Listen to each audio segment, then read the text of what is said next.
Is that an accurate depiction of what transpired on the night of September 10th, 2018? I assume so, yes. You assume? It's video. I mean, that is what it is.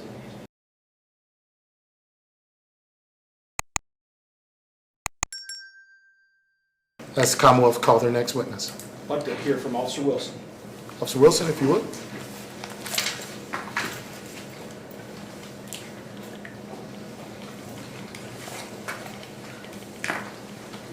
If you would, raise your right hand. Do you solemnly swear and/or affirm testimony you're about to give here today is the truth and the whole truth? Yes, Your Honor. You'll answer the questions that are posed to you.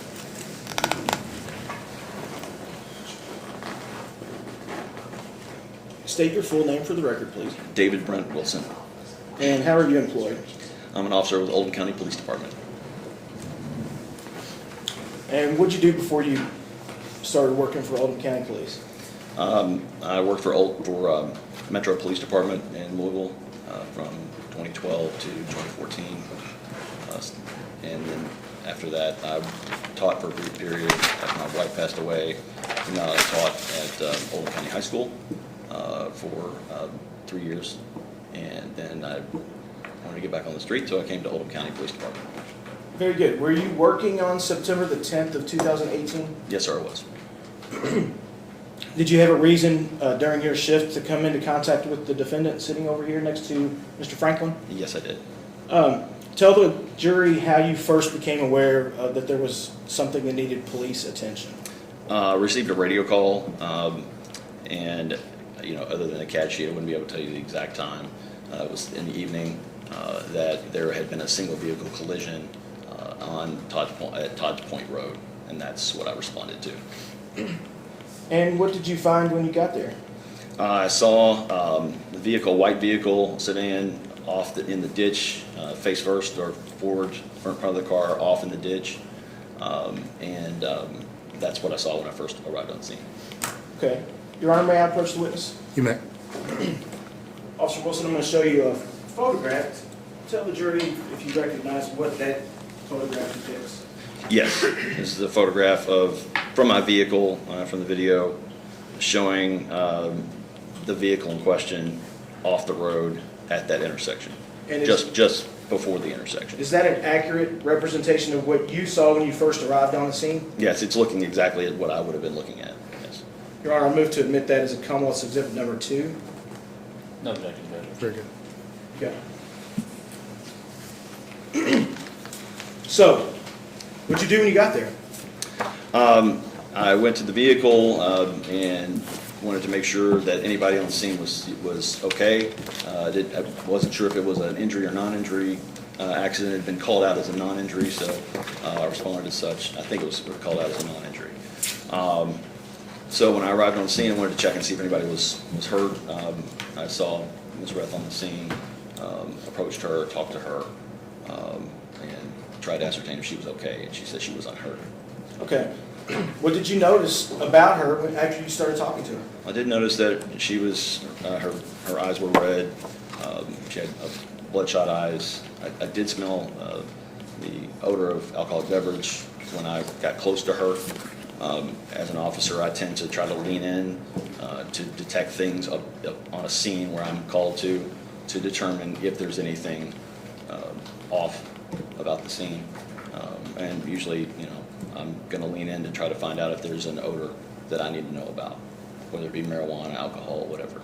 And did you inquire with her about the odor of alcohol? Yes, I did. And what'd she say? She told me that she had I believe, shots of rum, and she stated that it was 4 hours before this incident. Okay. Did you do anything to try to determine whether she was impaired? Yes, of course. When I'm observing someone I think might be impaired, I'm looking for problems with speech. I'm looking for red, bloodshot eyes. I'm looking for any kind of smell of alcoholic beverage, maybe what they call gait ataxia, which is someone who's unsteady on their feet, and so forth. I did notice she was, she had some of those traits, some of those indicators. Of course, the odor of alcoholic beverage, the bloodshot eyes. And she had admitted to me she'd been drinking. And when I asked her if she'd been operating the vehicle, she said she had. Okay, got another photograph. May I approach the witness again, Your Honor? You may.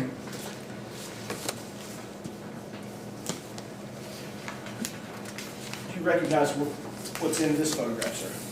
Yes, that looks like I am starting to perform what's called a horizontal gaze nystagmus test on Ms. Reth to try to determine if she had nystagmus, which is a visible shaking of the eyes when you perform the test. There are several steps to the test, but basically it's to look for a shaking of the eyeball that is usually caused by alcoholic beverage. Now, that photograph, is that another screenshot of the video that your equipment inside your vehicle was recording? It is. It's just a little closer than the initial shot you showed me. Sure. Move to admit that as Commonwealth's number 3. No objection.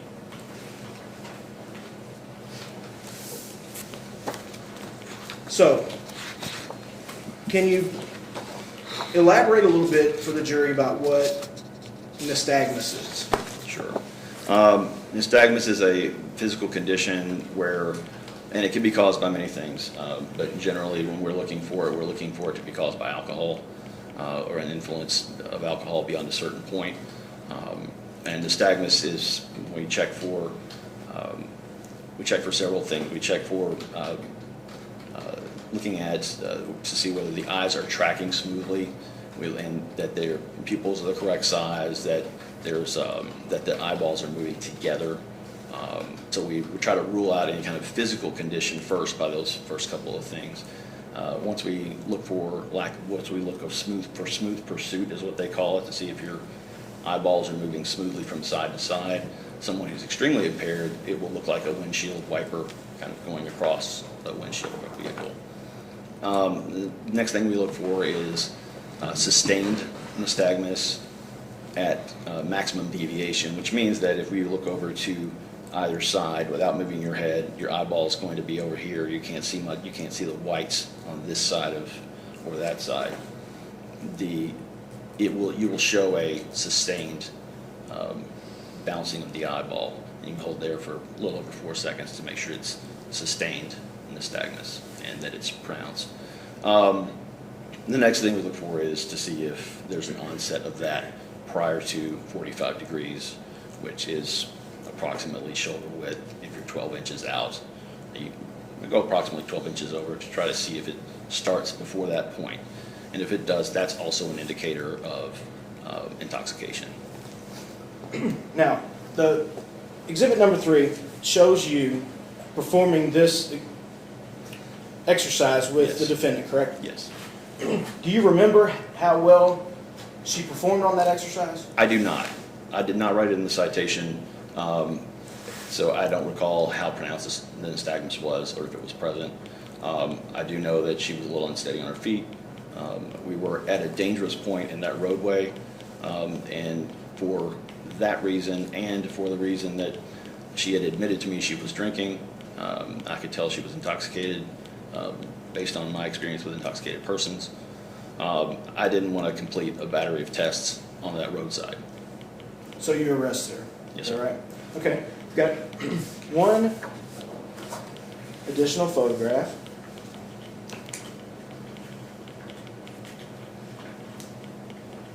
If the court will bear with me while I mark it.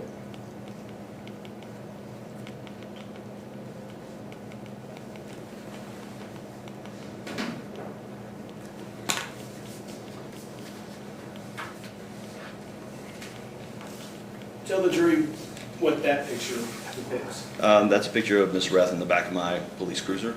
And that was shortly after you arrested her? That would be after I arrested her, and was probably, I don't know what exact, the time is 20:55, which is 8:55 p.m. And I would have been, I assume, transporting her at that point. I don't know exactly when this picture was taken. So, Okay. you know, in the scheme of things. So, backing up to when you first, excuse me, arrived there and began talking to her, Yes, did you ask her for any identification? yes I did. And what did she say?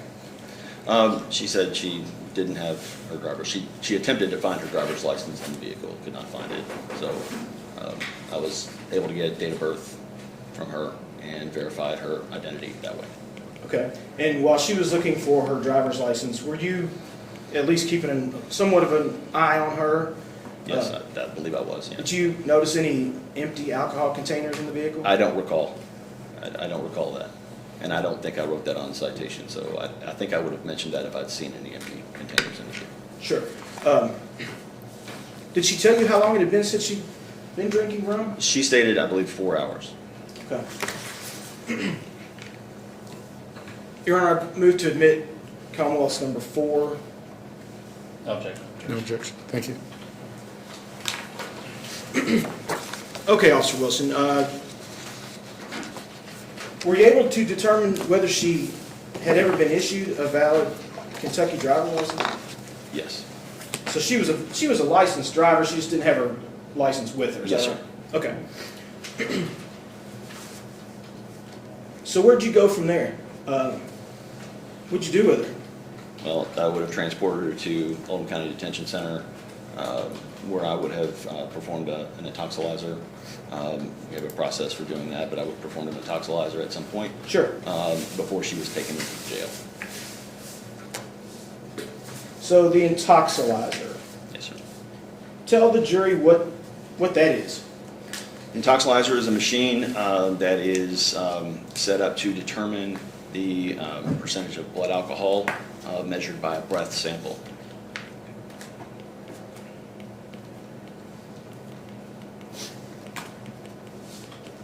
All right. It's got an additional document that I'd like to show the witness. Your Honor, may I approach him one more time? Yes. Describe that document to the jury. This looks like a certificate of completion for basic breath test operator certification from the Department of Criminal Justice Training in Richmond, Kentucky. And when was that issued? I believe February 14th, 2018. So do you know how long these are good for? I think 2 years, maybe 3 years, I can't remember. Okay. So you're certified to operate the intoxilizer machine, Yes, sir. is that correct? Okay.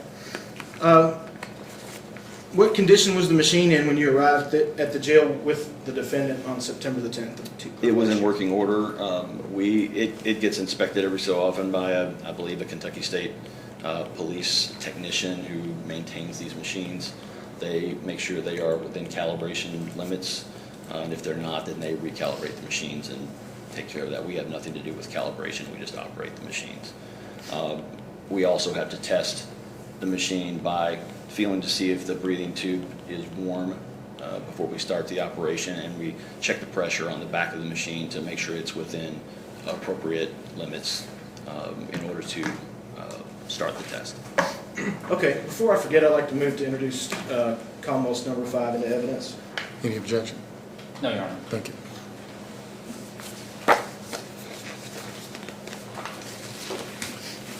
So, tell the jury what steps the actual machine takes once the testing process begins. Okay.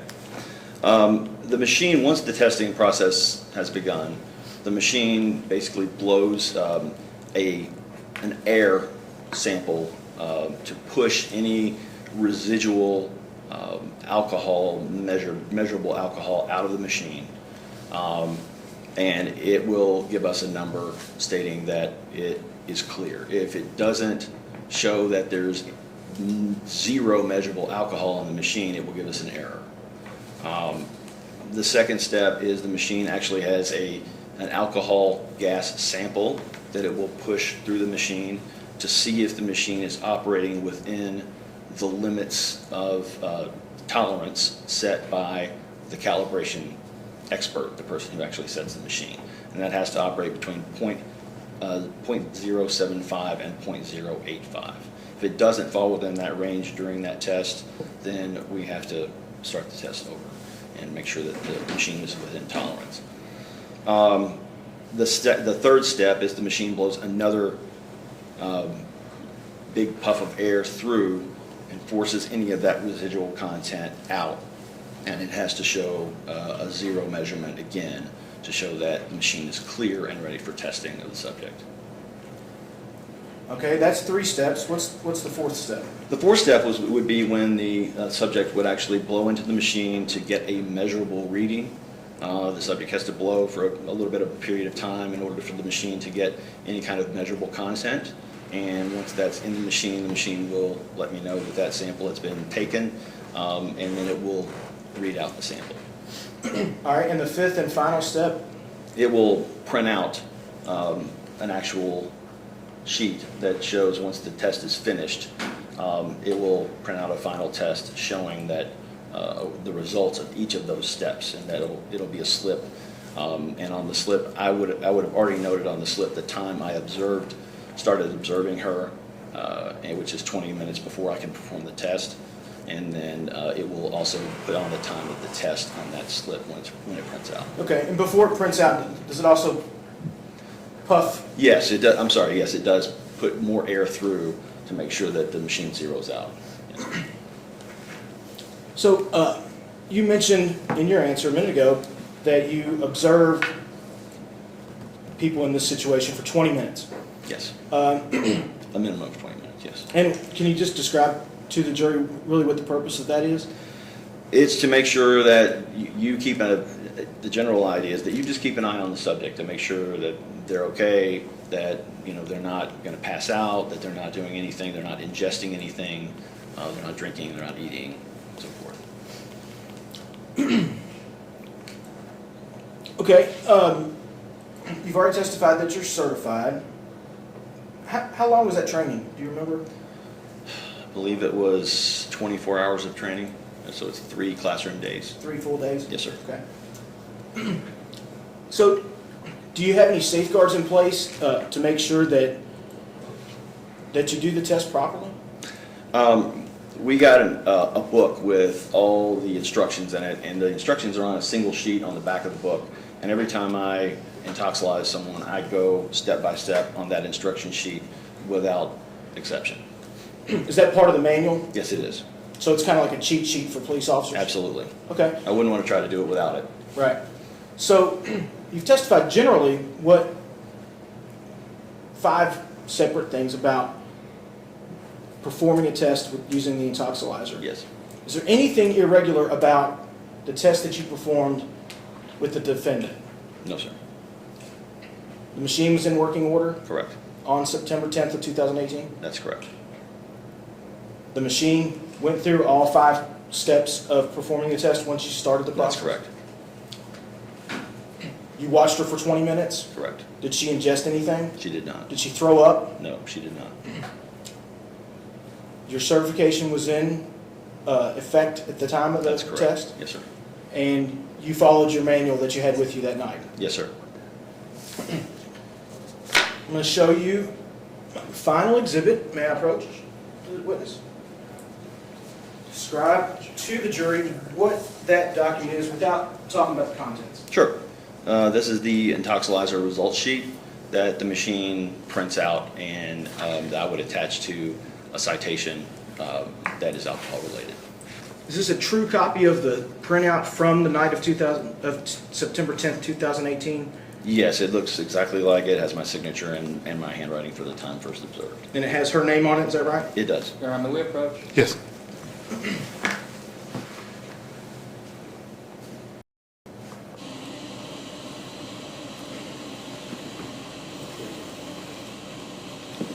For purposes of the record, and I think Your Honor knows this rule very well, the Commonwealth must introduce exhibits in their original capacity. They cannot be copies, photographs, or photocopies, even if the original, especially when the original is still in existence, the original copy of the intoxilizer slip is in existence, and the Commonwealth cannot introduce a photocopy by any means. The still frames from the video we had no objections to because it's kind of self-explanatory and self-serving, so we can, if anything, we can play the video and the jury will see that the still frames are real.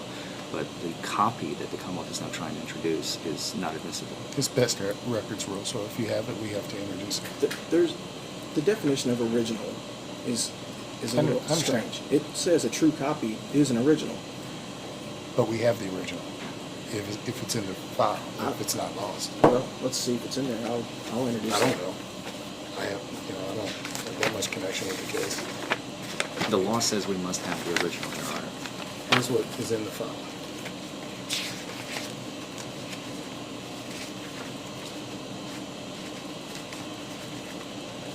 So I don't know if that's the original or not? No, the original Would be is like a going to receipt be slip. like a receipt slip, I exactly. understand that. And without it, the Commonwealth is not going to be able to introduce because that's what the machine spit out.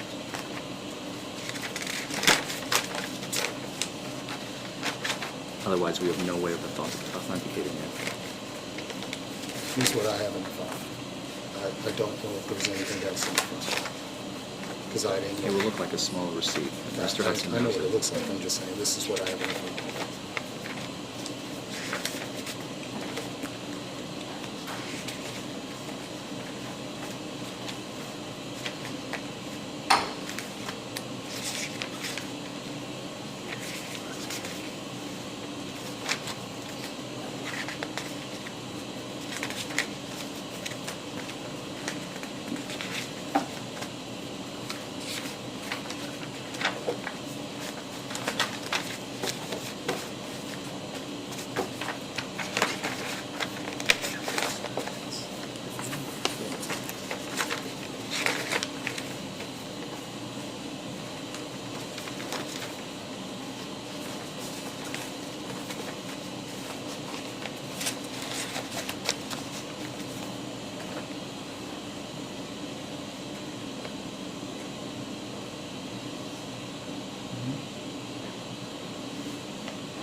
And Your Honor, I'm specifically referring to Kentucky Rule of Evidence 1002 to prove the content of a writing, recording, or photograph. The original writing is required except as otherwise provided in these rules by statute or in Kentucky rules adopted by the Supreme Court. And that is basically the exception of the, unless you cannot get the original copy. Correct. If all you have is a photograph, then that would be admissible. But if you actually have access to, which they do. Which they the absolutely original, do. then They're the ones who can't use it. procured the evidence. And Your Honor, that rule is targeted toward testimony about documents. It doesn't say anything about testimony. It says directly about documents, period. It says to prove the contents of a document. So the reason that rule is in place is to make sure that the documents themselves are produced and not just testimony about them. If you look up the definition of original, it includes true copies. And I don't have the original slip, and it's not in the court file. Therefore, we would object to any admissibility and any testimony with regarding to its contents if they don't have the original. It's their burden, Judge. We have no burden whatsoever here. And the officer testified that it's his signature on it and that it's a true copy of what he printed out. So, but not the original. But not That's the where we original. are. Exactly.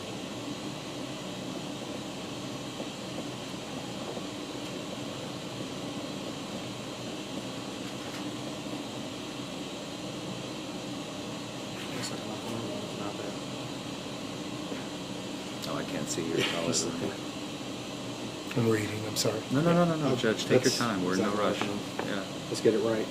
Okay, give me You wanna 5 get- minutes. You want to get the jury break or? No, I'm gonna Okay. take 5 minutes. All right. I'm gonna leave everybody in place where they are. Thank you, Ron.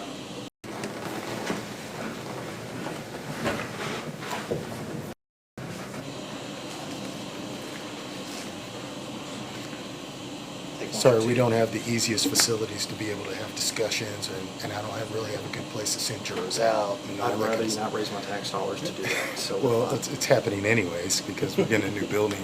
All right. Yeah, 2000, we'll probably start demolition in the spring, and we'll have a new building here within about 3 years. But until then, What you got? we're running back and forth, so I apologize for all You that. guys are behind the times. Even Grayson's got a new facility. We're gonna get there. Well, Henry's got the DMV, so. Yeah, that's true. We They're got You money. actually go there. He goes there. Yes, exactly. Yeah. We Trimble got- Henry in here. The money's been appropriated by the legislature, I so we want to got see $22 million. The Henry one. So you all All right. place your Which objection. one, basically, that the original's not lost, it's just been, it's not here, and based on the rule, I think it was 1,000, well, let's just say 1,001 at set. We think that the rules of construction show that because the original's not here, and it's not lost, is our assertion that this should not come in. The only time this should be able to come in is essentially when it's lost, so it's kind of like an exception. So based on that, we object, and then we're going to object on top of that, based on the discussion we had on the record earlier this morning before the jury was sworn in, with respect to the date of birth that's going to be on Yes. that slip, is we believe that's unduly prejudicial and harmful to our client's 14th Amendment due process rights incorporated there into the state's Okay. Section 11 of the Constitution. Sorry. Yes, sir. Thank And you. I think a true duplicate is admissible under the rules. Okay, and the court has examined the rules, the court has had some discussion back in chambers. We're just placing this on the record, but I do believe under the rules, including KRE 1003 and under KRE 1004 that, and 1002, that it could come in, a duplicate copy of the original can come in. And so with that, I'm going to overrule the objection. So long as the foundation is laid. He's going to have to lay some foundation for where the original is. You could have just done that second. I could have. Thank you. Yes, sir. Thank you. Mr. Hudson, you may continue from where you left off. Officer Wilson, I believe you were describing what you were looking at, just in general terms, right? Yes. And remind me how you described that document. This is the intoxilizer results sheet that prints out once the test is complete. And is that actually the piece of paper that came out of the machine? This, That, it's a picture of the piece of paper that came out of the machine, yes. okay. Do you know where the actual paper is? It was attached to the citation when I turned it in. Okay, so you wouldn't have seen it after you turned it in, No, sir.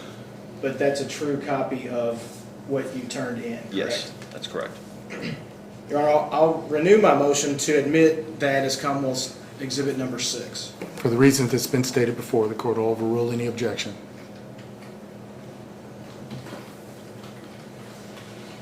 Tell the jury what the defendant's reading was at the time of the test. .103. And what time was the test given?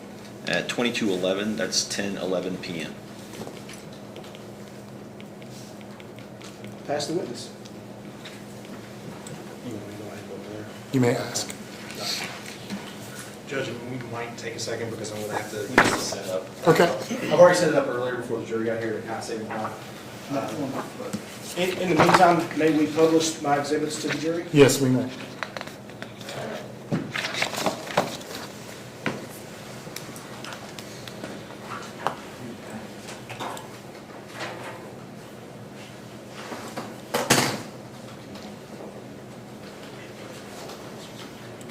I kind of don't know how far you take it, but yeah, I'll take it. What's the realization? Just tell me. I'll just start unwrapping while you keep going. How about that? That's even better. Well, actually, he's gonna have to see most of it too. Officer, Officer, let's just. during the portion of the video, we're gonna ask you to come around. Sure. Yeah, but right now you're fine. Okay. Does this work for you guys and does Can this you all work for see the you? TV? I would have to come around, but yeah. Yeah, that's fine. We'll make it work. work. See me, so it's even better. And we'll switch to your input now. Yeah, go ahead and switch to input two. Power this up.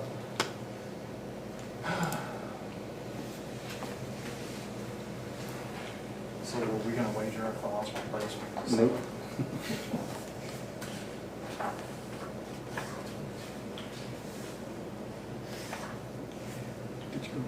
Okay. Did it pop up? Yes. Okay. Well, about ready. Larry. It's You're gonna not- have to do this to get my attention, because I'm not gonna be able to see it directly, because we could get to the system. So he hooked directly to the TV. Okay. Yeah, I wouldn't go through the. So I need to lock the camera on the TV? If We have can. camera that I don't know if the camera points at it. Because It's I'm showing the pulling laptop, up- it's showing the laptop. I know, I'm pulling up what he has on the screen. Right, he hasn't played anything yet. Yeah, but on the screen, it's got pictures that you probably can see. Oh, I'm sorry. That's Matt's picture from earlier, isn't it? Well, that, I think this is actually the video. Okay. That they're gonna show for you.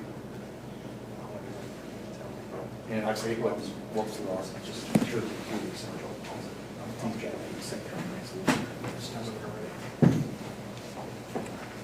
Well, just just let it go where it is.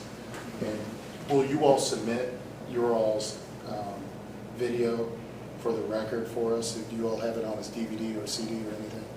I can, it won't be spliced with that timing, but absolutely, and I believe it's actually in the file. This is all. It's all been tendered in discovery by the Okay. prosecution. I don't think it's in the file. We don't have it in the file. Oh, really? Okay. Yeah. Discovery doesn't go into the file. You know what, if you want, when the jury. We're just trying to make sure that we have the recording of this, and right now, the only thing we're getting is your laptop I have presentation. it on a thumb drive, so when the jury goes on break, then I'll give it to your clerk to retrieve. Just want to make sure we preserve it for the record. Absolutely. Certainly, Judge, thank you. May I remind you, Officer Wilson, that you're still under oath? Absolutely. You stated that you've been a police officer with LMPD before you worked Golden County, is That's that correct? Yes, sir. And that was in 2012? That's correct. So you've had extensive experience as a police officer. And you've had plenty of DUI arrests in your career, right? Few, yes. Would you say how many of those arrests have resulted in convictions? 90%, 95%? I've never gone to trial on one. They usually plead out. So. They usually plead out. You've stated that you've arrived on scene approximately 8:32. Does that sound right? I couldn't give an exact time without seeing the CAD sheet showing my on-scene time.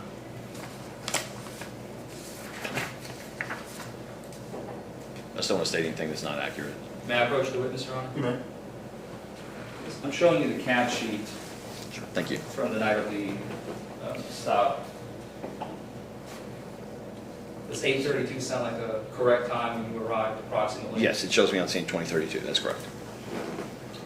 And when you arrived, Ms. Reith was sitting in her mom's vehicle. I believe that's correct. You asked her to get out of the vehicle. Correct. And you asked if she had anything to drink. Yes, I did. And she told you she had, at most, 2 drinks 4.5 hours ago. At one point, she told me she had, I think, 4 shots, but she did say 4 hours prior, yes. Did you have video equipment on the night of September 10th, 2018? Yes, I did. Was it turned on? Yes. And did you tender a copy of said video to the prosecution in this case?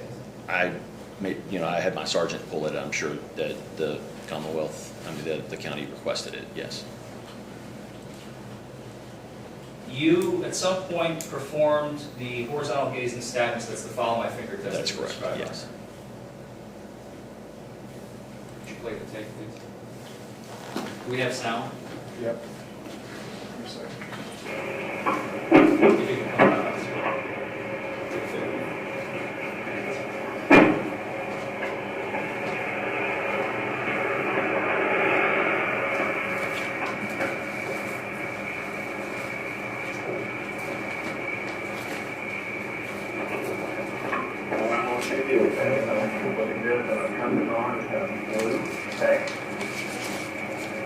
Can everyone hear this okay?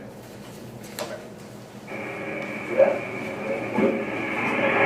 I ask you to do, I ask you to follow it out with your eyes only, not your head, okay?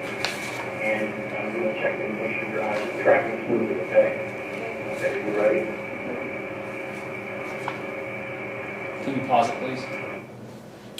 Now, officer, while you're asking her to follow your finger, what are those blue lights that are flashing across her face? Those are my patrol car lights. You never turn those off. That must not happen. And we can see that this is 8:39 almost p.m. in the evening, correct? That's correct. Do you have your flashlight on your belt in this case? There or here? No. On September 10th? I'm sure I do. And you did not use it on Ms. Reif to check when you were checking her eyes, correct? I can't tell. It doesn't look like I am at that point.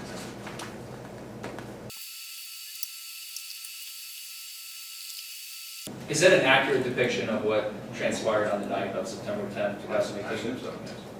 You assume? It's video. I mean, that is what it is. You've testified that you looked for 6 clues on the follow my finger test. And you never noted them in your citation? I did not.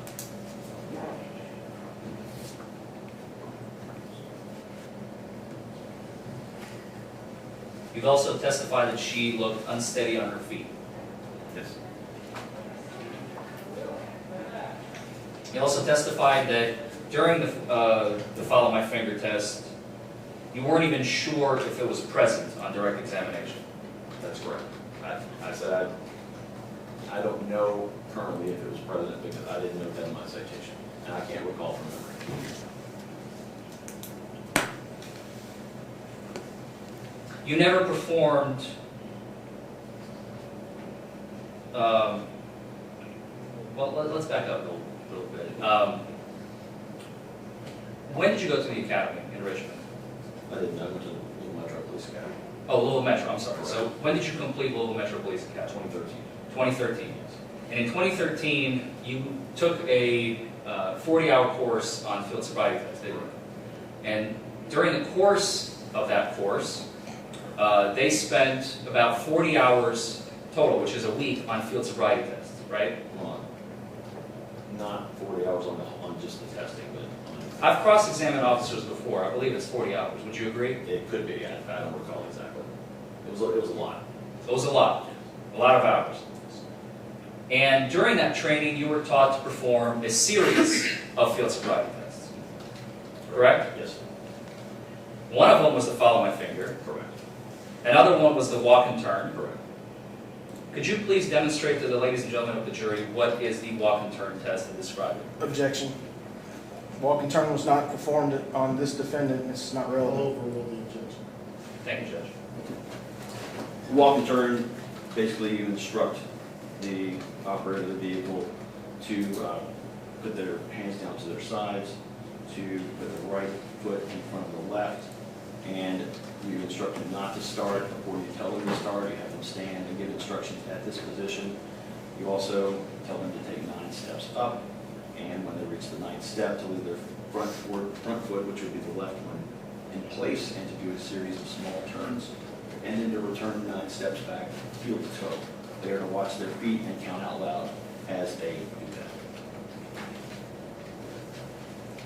And the purpose of the walk and turn is to determine, it's to help you determine whether an individual is under the influence, right? That's correct, yes. And you did not perform this test in this case on Ms. Reed on September 10th, correct? Another test, the third test in the battery, is the one-leg stand test, correct? Could you please demonstrate the one-leg stand test for the jury? One-leg stand, similar. We have the operator put their feet together, hands to the side. We have them listen to instructions while we're doing this. We have them extend the leg of their choosing and keep their leg straight out like this, one leg out like this, and we count.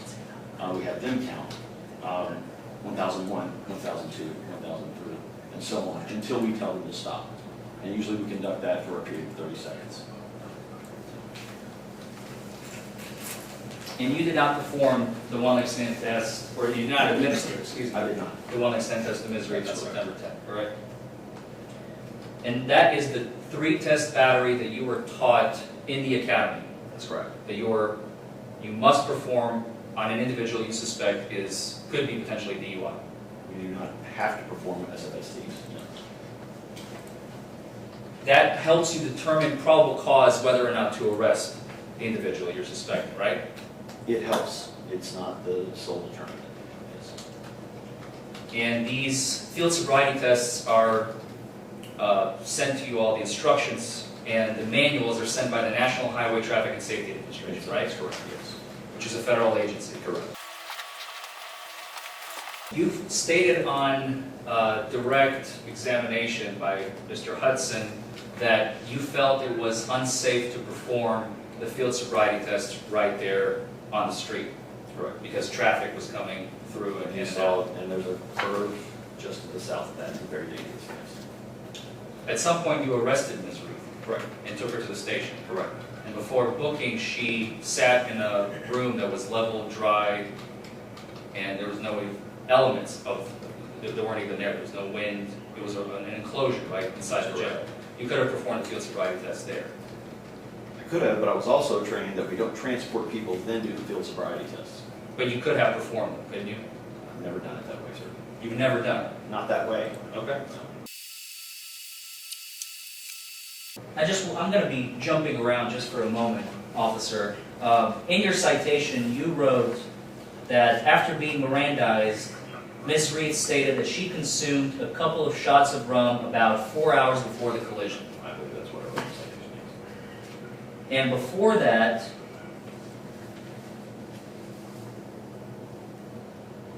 on the side of the road, when asked how much Ms. Reed had been drinking, the driver stated she had a few shots of rum. Correct.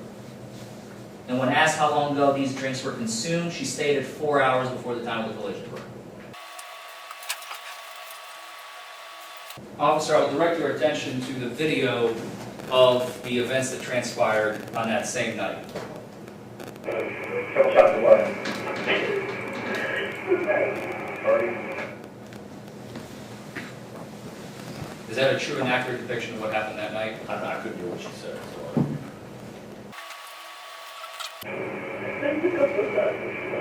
Couple shots of what? Sorry. She said, "Party?" She just stated at most a couple of shots. Is that right? I guess that's what I couldn't hear it. Can you all hear that?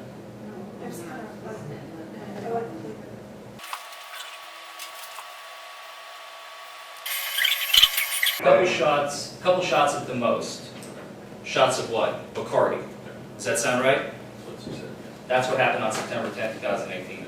So she never said at that moment anything else other than that, right? With respect to the shots.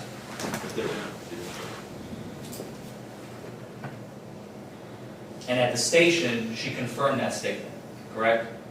At the jail, she stated, yes, that it was 4 hours previous, yes.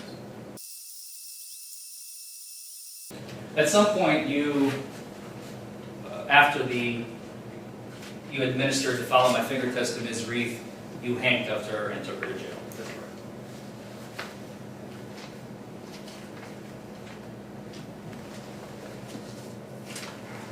While she was at the jail and being processed, she had to sit in a room. Right. This is kind of like the processing room. This is I the suppose. immediate intake off the, what they call the Sally Port, where you drive in and bring someone in. This is the first room that you take them in, yes, sir. You could have administered a field sobriety test in this room, but you didn't. Correct.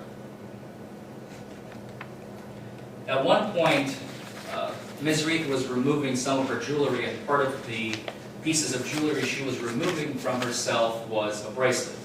Do you remember that? I don't. Is that you standing there on the left-hand side on the computer, It is. Officer Wilson? It is.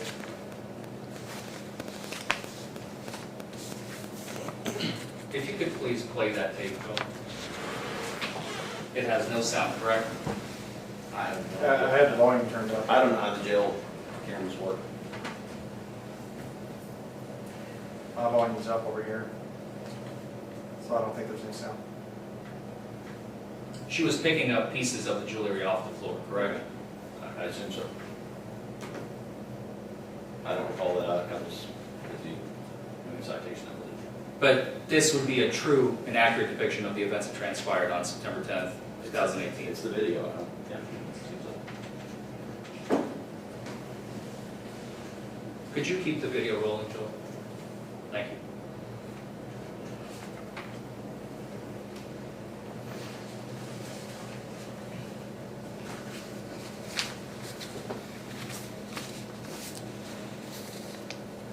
You can pause it. Again, these are true and accurate depictions of the events that transpired on September 10th,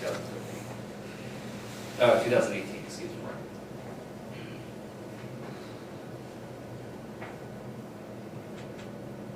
She was sitting in that room while you were getting her processed to get ready for the breathalyzer? Correct.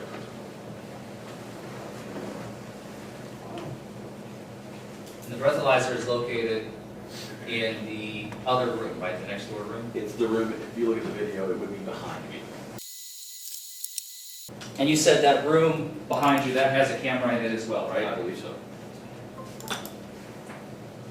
Does that look like an accurate depiction of the intoxilizer room at Yes. Oldham County Jail? Yes, sir. Is that another deputy at the jail? Well, that's one of the jailers, yes. And in the back we can see Ms. Reeve? Correct. And is that you? It is. And again, to your knowledge, this video does not have any sound, correct? I have no idea. I don't know anything about the jail's video system. She sits in this room as you prepare the machine to breathalyze her, correct? Yes, sir.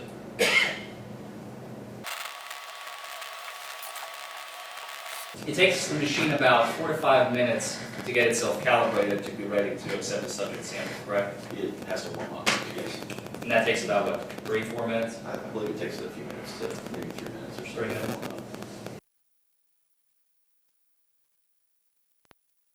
If you could pause the video, please. Yeah, take a break. Right.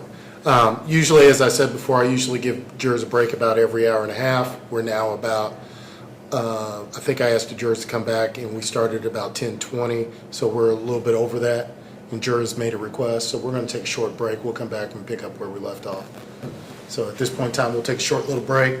We'll ask you to come back, and then we'll talk about lunchtime. I'll talk with the attorneys about lunch break here in just a minute. So once again, facilities are across the hall and upstairs. And once again, remind you of the admonition that was given to you before. Don't talk to anybody about this case or allow anybody to discuss this case with you. That the court gave you before we left. And I'll do that each time we take a break. I'll remind you of the admonition, and I'll ask the same question when we come back. So at this point in time, we can continue, Mr. Forman. Thank you, Judge. If we could resume the video, Mr. Franklin, from the portion of the breathalyzer room where we stopped before we adjourned. Is it planned? Yes, it is. Thank you.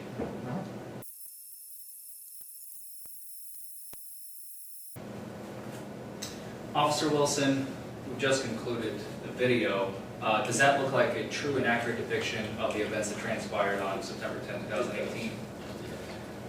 Around the 26 or so minute mark, you administered the breath test to Ms. Reeve, as we could see on the video, correct? Does that sound right to you? I don't know, you're talking about the 26-minute mark on the video? On the video itself. I don't know. I know I administered it, but I don't know what time on that video. Would you roll back, Mr. Franklin? Thank you. What you're holding in your hand there, is that the hose from the machine? Is that what it looks like? Yes, it looks like that, yes. That right there? Yes, that's it. That's correct. It's about almost the 26-minute mark Right. in the video. Yes. And actual time-wise, it was around 10:11 p.m. as we heard on your direct. Right, I go by the time on the intoxilizer, yes. Just to go back, officer, when you arrive into the waiting room as you testified, you're coming from the Sally Port, as you said, right? That's correct, yes. Does that look like the Sally Port? Sure does. Is that the Sally Port in Oldham County Jail? Looks like it. Is that your cruiser? Does that look like your cruiser in terms of Sally Port? You've testified on direct examination that, I believe the words you used, she was unsteady on her feet, correct? At the collision site, yes. Do you have Ms. Reith with you, as we can see on the video? That's correct. Does that look like a true and accurate depiction of the events that transpired on September 10th? It does. And this is the scene of the accident still, correct? We're going back in time.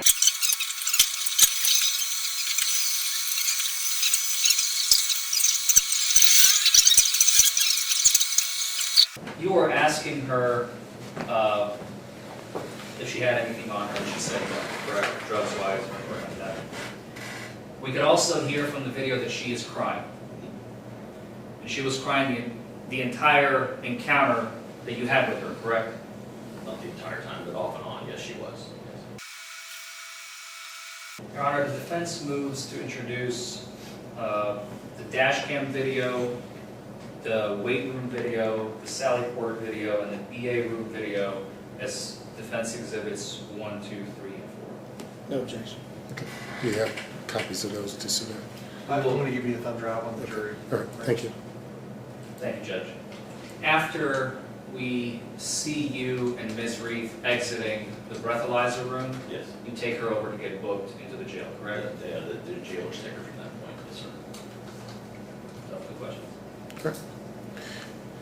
Mr. Hudson, if you have any questions you wish to ask, let's ask them. Yes, Your Honor.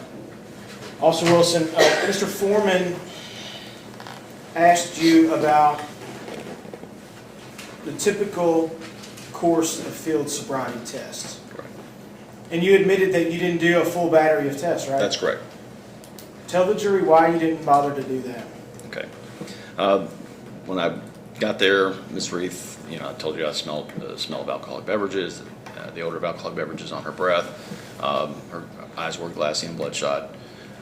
She told me that she had been drinking, and she told me she'd been operating the vehicle. She was also, when I got her date of birth, I realized she's 18 years old, and the threshold for DUI is lower for an 18-year-old than it is for a 21-year-old because they're not supposed to be drinking anyway. So I had felt I had absolute probable cause to take her to jail on those reasons. And when you got to the jail, the breath machine backed up all your suspicions, right? That's correct. Okay. That's all I have, Your Honor. No redirect. Thank you. You may step down.